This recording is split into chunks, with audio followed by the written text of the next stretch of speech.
Welcome back into the Sports Source. This segment brought to you by Games and Things, the ultimate man cave store. That's what they really are. Whether you're setting up a game room, a card room, an in-home bar, a home theater, or a mix of all of the above, Games and Things is the place to go. They've got the entertainment, they've got the seating, they've got bar stools, they've got bar tops, they've got it all. Games and Things, OurGameRoom.com. They're also one of the top 20 dealers in the United States, number 12 actually, for Olhausen pool tables. So that's a pretty big honor that they were hit with a couple weeks ago. Games and Things. Visit them at OurGameRoom.com or Lovell Road at Kingston Pike in West Knoxville. All right, let's welcome in VFL Marlon Walls. I introed you in that last segment, so Marlon, thanks for being back with us today. Man, I appreciate it. Excited. I want to talk to you, but I wanted somebody that's got a unique perspective. Okay. Someone that played, so you see that, yeah, give me the money side of it. Mm-hmm. You've also been a high school coach. You've seen recruiting, the good, the bad, the ugly of it. You know how it works. I wanted to get your take just overall on name, image, likeness. And, well, that's part of the issue. Name, image, likeness makes sense, okay? It's become, though, pay for play. And that's what people are having problems with, is people are just coming up with any kind of reason, and they're calling it NIL when it's really not. What is your overall take on how this is changing the game? Do you say this is a basic good because the kids have to get paid, or do you say it's going to mess up the sport too much, it shouldn't be done? Which way are you on this? To be clear, I'm all for players getting their money. I've been in that situation where you get a certain amount.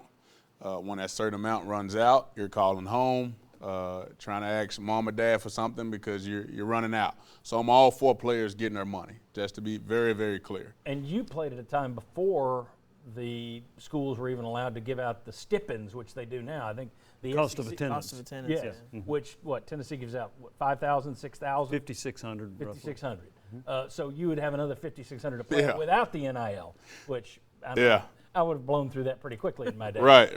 So I was before that time. I played at a time where it was away games. I think you got $15, like an envelope, and then home games In you a got McDonald's $10. bag? No, it was not a McDonald's bag. But you got $10 after a game to kind of go get yourself something to eat. I come before that time. That's crazy to even think about. Yeah. But to hit it again, I'm all for players getting their money. But at the same time, as a guy that was a captain in the locker room, I could not imagine having a guy coming in with $8 million. Just because the dynamic of the locker room is it's unique. It's secrecy. It's us working to get to something. We're all working to try to get that NFL contract so we can take care of mom, take care of dad.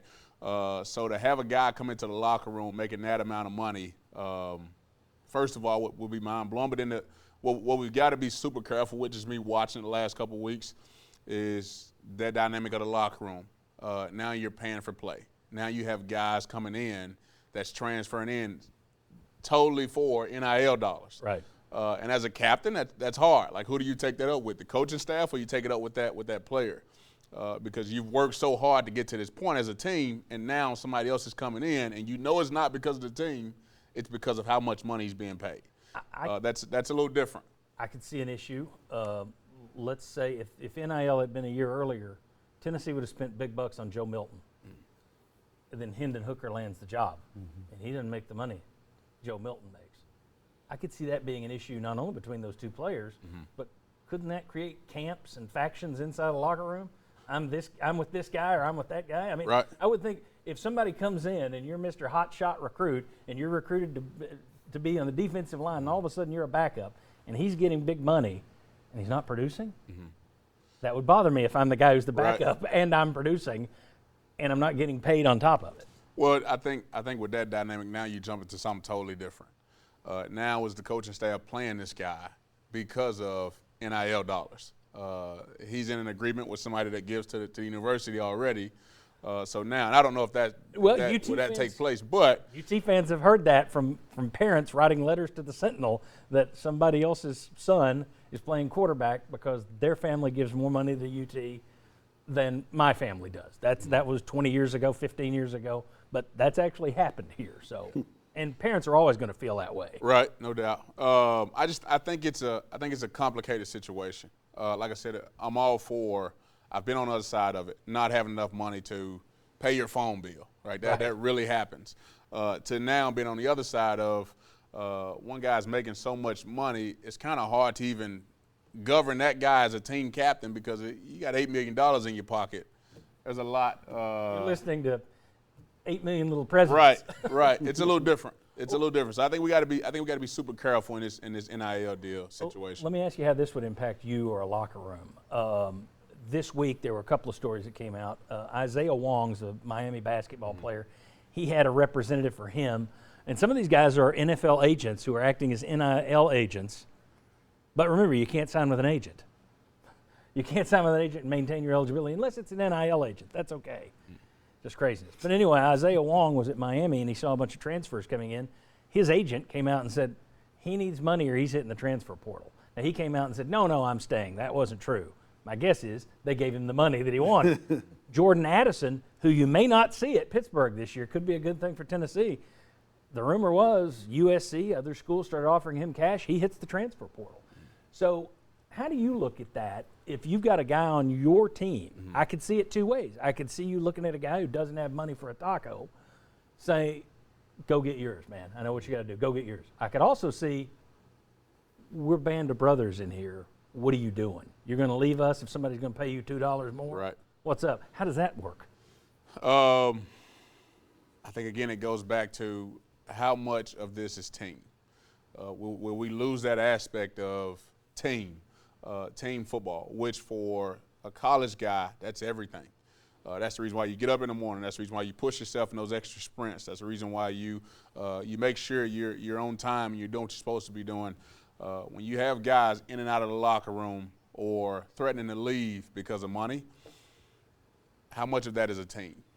And I think at that point now, the Alabamas, the Ohio States, the Clemsons, whoever's got that tight-knit team camaraderie, they're going to continue to win because that culture is very strong. But for somebody that's not up at that level, and you got guys in and out and threatening to leave, I think you see a very isolated football team. As a former high school coach, imagine being a college coach having to deal with all that dynamic that's being created. And I know that David's sitting here thinking you're just being the fearmonger again, but you thought that when I was listing all the things that could go wrong, and that list has come out to be true. We're seeing far more than I ever anticipated has shaken already than you or even I anticipated. So I'm not worried about being a fearmonger at this point. I also worry what would happen. Tennessee makes it to an SEC championship game. Star player twinks an ankle and decides, I think I can play on it if I get a little NIL bump. I need an NIL bump or else I'm holding out. And that kind of stuff happens in this world. Somewhere it will happen in college sports if this continues unchecked. I don't know if there's an answer, but it is interesting. Thanks for the insights on locker room behavior. Let's take this in different areas next. We're going to talk about there's now a push to punish schools who've gone down the road that Tennessee has gone down. Should Tennessee be worried now about stuff they've done that was legal for a month that may not be legal in retroactive view? In hindsight would be another way to say it. How about that instead of retroactive view? Come on back on the Sports Source.